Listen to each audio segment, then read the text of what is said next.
Good morning. It is a great day to be creative. Let's learn about our lesson today. It is 2, because we're second graders, and number 7. Yoga frog. Oh, so cute. And we will be talking about subject, background, details, our drawing order.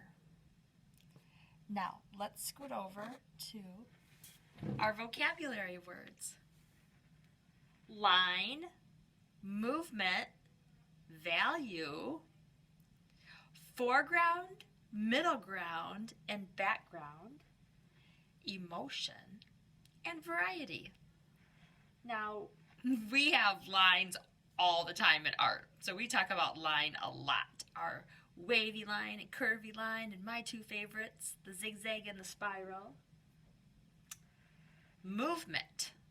We are going to talk about showing movement with gesture. So if you think about yoga and all the different moves in yoga, it's all about movement, okay? So we are going to show movement in our frog. Value. We've learned about value with our value grid. It's going from dark to light or light to dark. Now, foreground, middle ground, and background. We're going to talk more about that as we're drawing. Emotion. One thing I like about yoga, and I do practice yoga, is that if you're feeling sad or down, through the movements and breathing exercises, I cheer myself up and I feel better after I do yoga. I get to release some energy and take some deep breaths, and all that is good for your mind and your body. And variety. Now, variety, you're going to be able to add some personal details to your yoga frog and the foreground, middle ground, and background. So we want to add some variety. We're going to make a pond scene, and I'll show that to you right now. So if you look here at our cute little yoga frog, we are going to work on foreground, middle ground, and then background. We'll talk more about that as we're drawing. And this book is inspired not only by science, the science or practice of yoga, and it could be physical education too. So sometimes gym teachers introduce yoga to PE classes.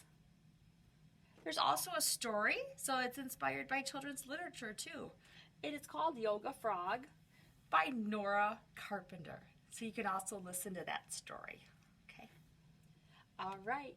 Are you ready to draw this very cute yoga frog doing his yoga pose? So many yoga poses. Now, please take out just a white piece of 9x12 drawing paper. Okay, it's the thinner paper that's in your packet. And you might notice your packet is getting smaller because we are on our 7th project already. And I love seeing all of the artwork on Art Sonia. It's so fun. We will also have 3 pages this week to work on in our art packet. Okay? And I'll tell you about those in just a minute. So grab your paper and a pencil. We will be outlining or tracing over our pencil lines with Sharpie at some point. So we'll be using that too. And then for our coloring, I used crayons because I really like some of the textures I was getting with just my crayons. But again, it's your choice. Since you're at home, if you'd rather use markers, if you're limited on time, or if you want to use colored pencils and practice your blending and your value a little bit more, go ahead. I'm just going to use crayons today because, I don't know, like I said, I like the texture of the paper with this project and using crayons, okay? So I'm going to flip my camera around, go get your paper and a pencil, and remember, it's a great day to be creative. Okay, friends, before we get started drawing, I want to just let you know the pages, the extra pages that I would like you to work on in your art idea packet. Okay? You are going to complete number 5. It's an all about me section. And we're talking about emotion words. Mad, sad, scared, peaceful, powerful, and joyful. You will choose an emotion word from that list and draw a picture that describes that emotion. Now, it's just a quick sketch, okay? I actually had a student draw mine, and they chose scared. And you can see they wanted to make sure the viewer knew that they were scared. So they added the little ghost. The eyes are big, the mouth is slightly open, like they're going, and the hair is all standing up. So that was a good example of scared. The next page is page 8.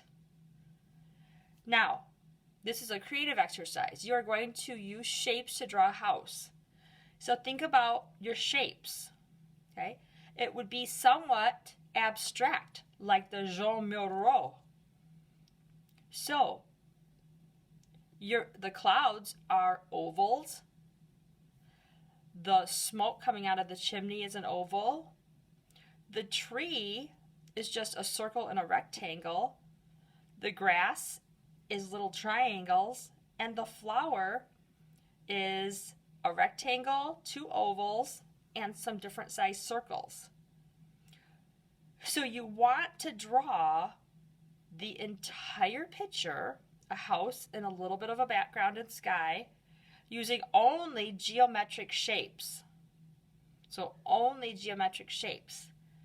So no cloud shapes, okay?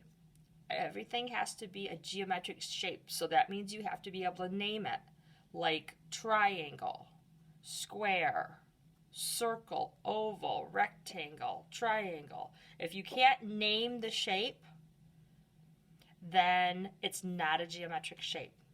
Okay?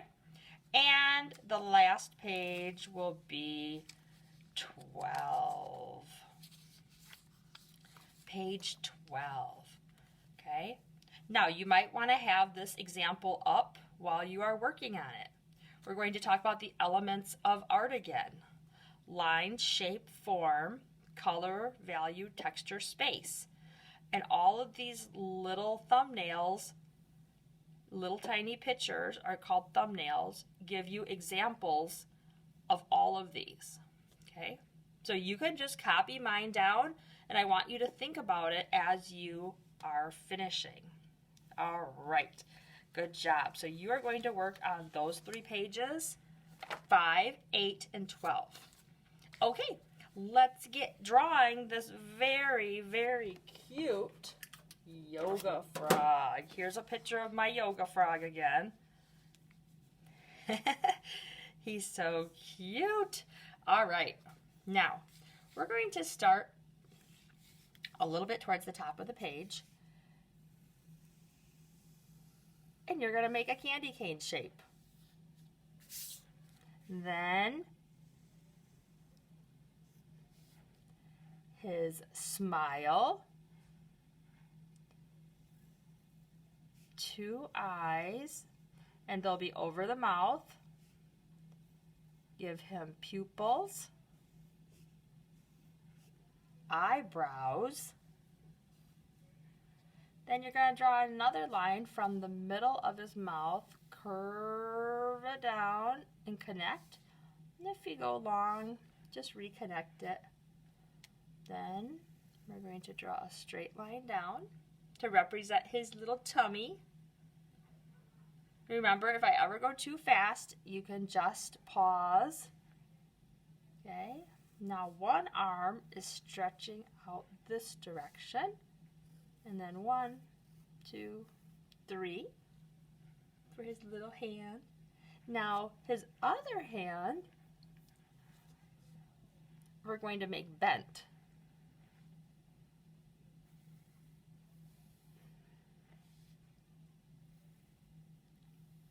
Now, these should look like tapered lines. Remember? Wide at one side, and they come together at the other side.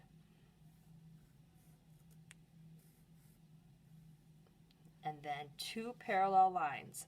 So parallel lines are lines that are next to each other but do not touch. Now for his legs.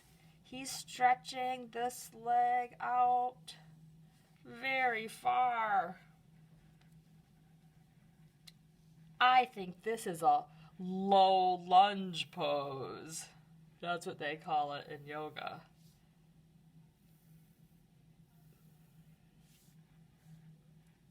And then his little foot goes out like that because he's leaning and stretching forward.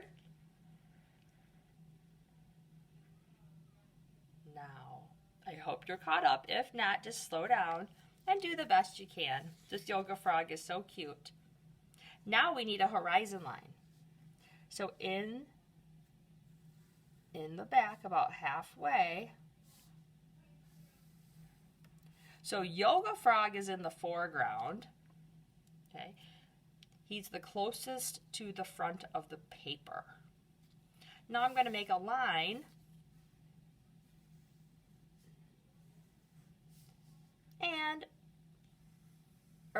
a straight horizontal line behind yoga frog, and then a wavy line behind the yoga frog. So the straight horizontal line represents the horizon line. The wavy line is going to represent some bushes in the background. Okay, we'll give it a little texture, a little bumpy line texture back there. Okay. And now that would be the middle ground. The bushes would be the middle ground. Also in the middle ground, down here, we're going to make another wavy line.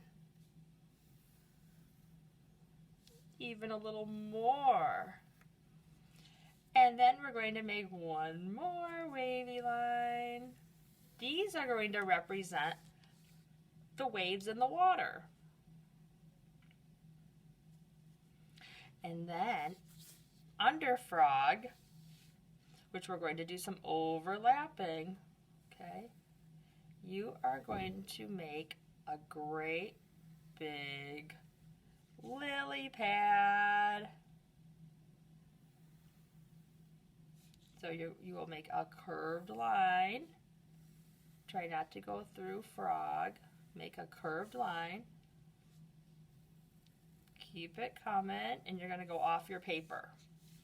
Then you're going to make a tapered line. It's going to come in and then go back out. Because yoga frog is standing on a lily pad. Okay, now any lines that you overlapped or you no longer want, just erase them. Remember, we're going to be tracing this with Sharpie also. Now we want to draw those lines in the lily pad. So there are 6. Okay, so coming out of this line, I like to turn my paper. Okay, you're going to extend, and then from this line, you're going to extend it out. And then you will make a line, let's see, it'll go from here up, and then one more this direction. Okay? And those are the veins in your lily pad. And you can trace those later.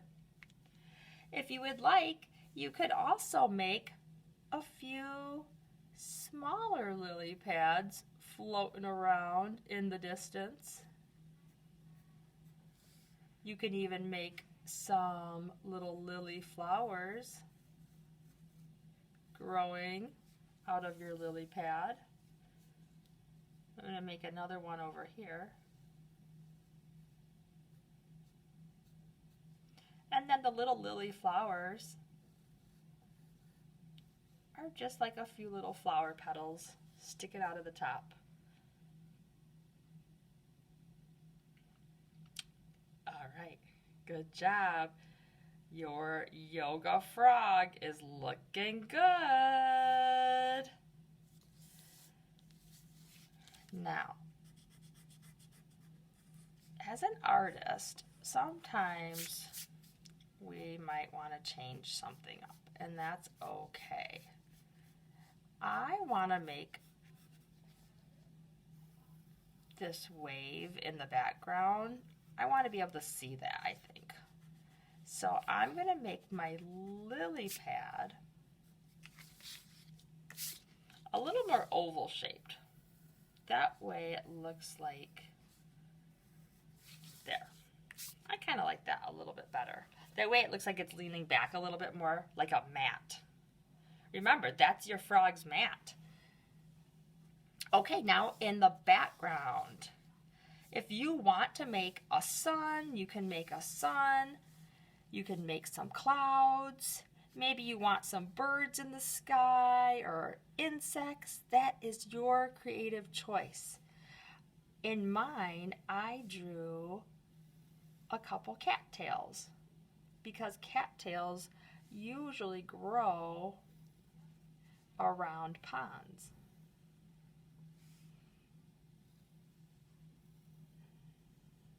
Kind of a marshmallow shape with a triangle. And we're just making a simple cattail. So again, it just looks like a big rectangle. And then I'm going to curve a line up and then curve it back down. Curve it up, curve it back down. And then the top looks like a marshmallow with a triangle. And then over here, I'm going to make some more.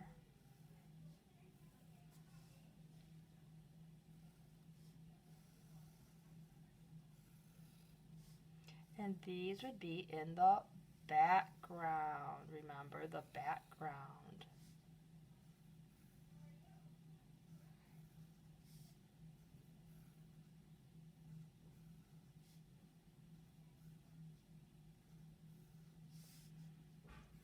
Then you want to make a little marshmallow shape on top again.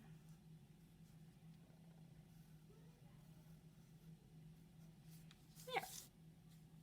And now I might pretend like it's early morning and the sun is just coming out. My sky might be a little pinkish blue. There might be a few morning clouds floating around. Ooh, I like this. I have a lot going on. So I added some variety, right? I added some extra little lily pads with flowers. You can even add more. I added some cattails, clouds, a sun, maybe even in your grass back here. You might want to add some extra little flowers. Maybe some wild flowers that might grow by a pond. Okay, you could add that. You might want to add a little butterfly up in the sky.